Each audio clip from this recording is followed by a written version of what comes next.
Ассалаумағалейкум достар, сіздермен бірге қазақ тіліндегі спорт чәл YouTube арна ERA-X. Видеоға лайк басып арнаға тіркеліп қойыңыздар. Головкинді жеңіп бәрін таңғалдырамын. Камил Шеремета Флоридаға қазақстандық Геннадий Головкинмен 18 желтоқсанда Голливудта өтетін жекпе-жекке ұшып келді. Тағатсыздана күткен жекпе-жек өтеді. Мен дайынмын және рингке шыққан сәтті асыға күтемін. Соңғы уақытқа дейін күмән болды. Өйткені менің жаттықтырушыма коронавирус диагнозы қойылды.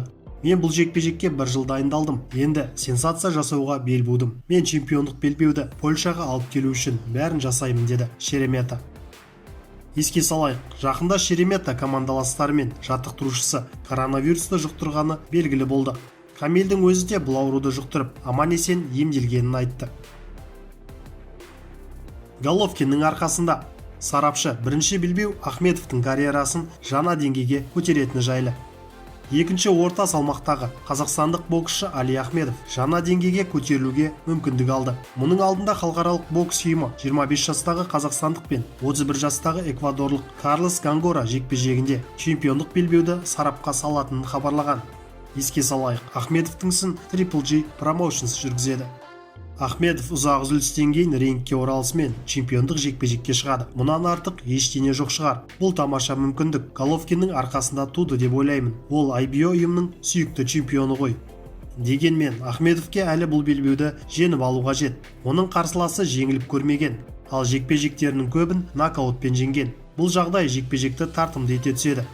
Бірінші чемпиондық белбеу карьераның жаңа деңгейге көтеруде маңызды фактор екені белгілі, дейді World Boxing News редакторы Phil J. Канелоның тас талқанын шығаруға дайынмын. Қазақстандық боксшы Жәнібек Әлімханұлы промоутері топ ранг басшысы Боб Арумнан орта салмақтағы чемпиондардың бірімен жекпе-жек ұйымдастыруын сұрады. Боб Арум: мен барлық чемпионның тас талқанын шығаруға дайынмын. Плюс бір чемпион жасайық. Мурата, Канело, Чарло, Андраде. Бұлар өте оңай жұмыс. 2021 жылда чемпиондық жекпе-жектен бастайық, деп жазды боксшы Твиттердегі парақшасында. Айта кетейік, дәл қазіргі сәтте орта салмақта 4 әлем чемпионы бар. Олар мексикалық Сауль Канело Альварес, америкалық Чарло мен Диметриус Андраде және Геннадий Головкин. YouTube блогері Флойд Мейвезерді тас талқан ететініне сенімді.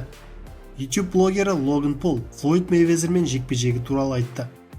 Еске салайық, кеше олардың жекпе-жегі белгілі болды. Ол 21 жылы 21 ақпанда өтеді.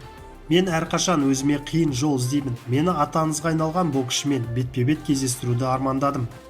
Мен бәрін бәске тігемін. 21 ақпанда әлем спорт тарихындағы ең үлкен жаңалықтың куәсі болады, деді Логан Пол. Сіздермен бірге болған ERA-X арнасы.